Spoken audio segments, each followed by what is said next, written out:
Hello दोस्तों, कैसे हो आप सभी लोग। दोस्तों इस टाइम मैं अपनी फैक्ट्री में हूँ।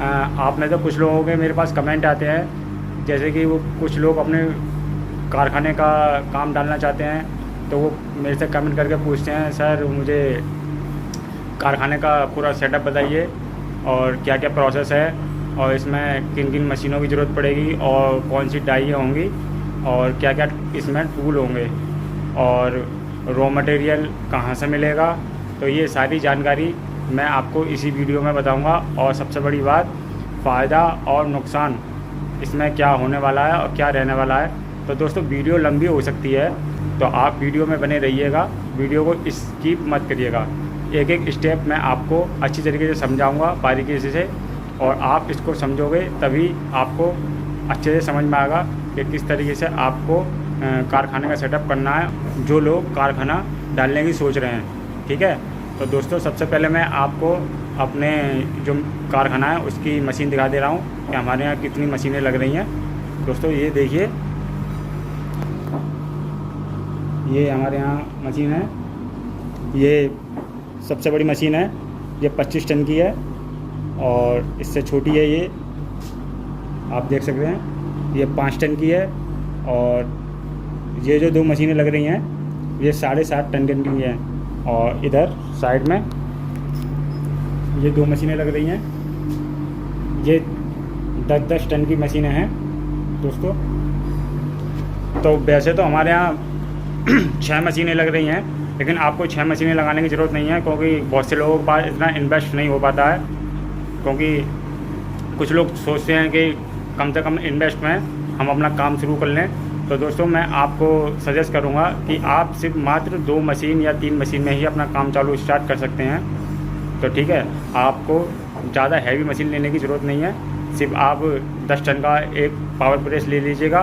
और जैसे कि ये 7.5 टन का प्रेस है, मेरी साइड में एक बगल में आपको दिखाई दे रहे होंगे 2, तो 7.5 टन का एक प्रेस ले लीजिएगा।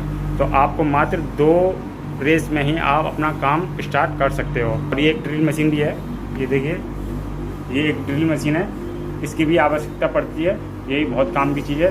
और एक आपको ये लेनी पड़ेगी। ठीक है, और दिखा देता हूँ और किस किस चीज़ की ज़रूरत पड़ेगी, क्या क्या टूल लगेंगे इसमें। और दोस्तों ये देखिए, ये हमारे यहाँ की डाई हैं जो प्रॉपर हमारे काम में आती हैं। वैसे तो हमारे फैक्ट्री में एल्ड्रब और हैंडल ही बनते हैं, तो ये एल्ड्रॉप और हैंडल की प्रोसेस की ही डाई हैं, और बाकी कोई आइटम नहीं बनता इन दोनों के अलावा। तो सिर्फ ये हैंडल और एल्ड्रॉप की ही डाई हैं इतनी सारी, ये जो आप रैक में देख रहे हैं। तो इसमें दोस्तों अलग अलग डिफरेंस तरह की डाइयाँ हैं, समझ रहे हो। तो आपको भी इस तरीके से डाइयों की ज़रूरत पड़ेगी। ये देखिए, पूरी रैक डाइयों से भरी पड़ी है, ऊपर और ये नीचे, ये देखिए, ये देखिए।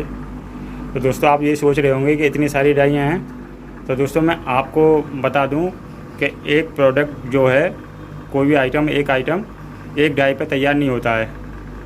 ठीक है, उसके लिए किसी में 2 डाई लगती हैं, किसी में 3 डाई लगती हैं, किसी में 4, किसी में 5, समझ गए।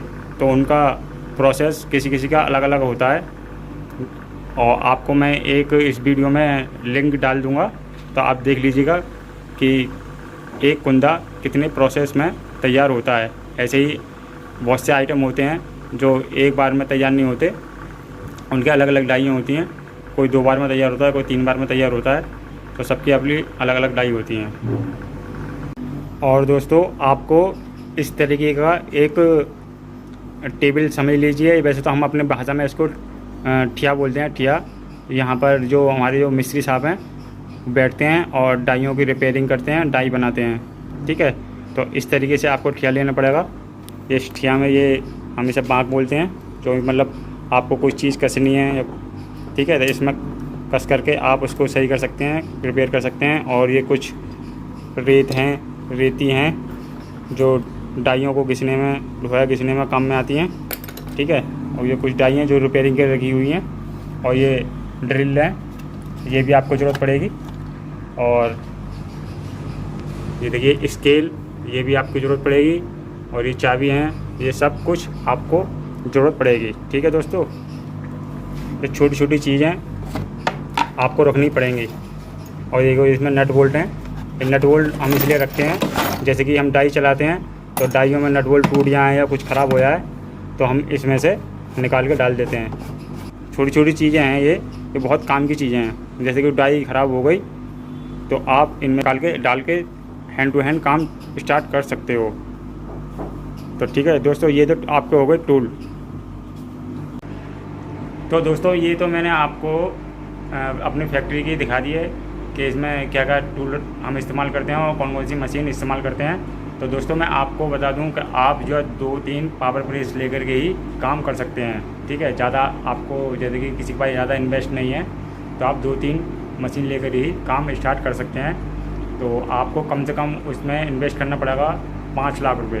ठीक है, क्योंकि आप एक 10 टन का प्रेस लेंगे तो वो आपको 1,20,000 या 25,000 में पड़ेगा।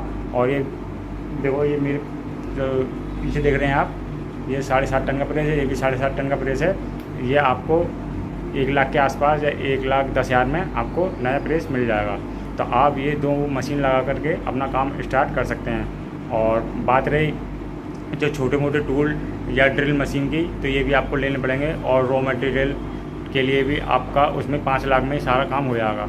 तो दोस्तों हम बात करते हैं रॉ मटेरियल की। तो रॉ मटेरियल कहाँ मिलता है? तो दोस्तों हमारे यहाँ अलीगढ़ में वैसे तो कि हार्डवेयर का हब है, तो हमें कोई बाहर से कोई रॉ मटेरियल मंगाना नहीं पड़ता है। तो जैसे कि हम अपने यहाँ पर ये फैक्ट्री है एल्ड्रा और एंडिल की, ऐसे ही हमारे यहाँ फैक्ट्रियाँ हैं रॉ मटेरियल की भी। ठीक है, तो वो लोग बाहर से माल मंगाते हैं तो रॉ मटेरियल की पूरी एक सीट आती है। जैसे कि आपने देखा होगा बड़ी बड़ी चादरें होती हैं, है नी, तो ऐसे ही सीट आती हैं। तो वो सीट को अपने फैक्ट्री में काट करके और फैक्ट्रियों में सप्लाई करते हैं। जैसे कि हमारे कारखाने हैं ना, हम जैसे कारखाने हैं तो हम जो उनसे ही अपना मतलब रॉ मटेरियल ख़रीदते हैं। रॉ मटेरियल ख़रीदते कैसे हैं अब मैं आपको दिखा देता हूँ। ये देखिए, ये देखिए ये किराम है।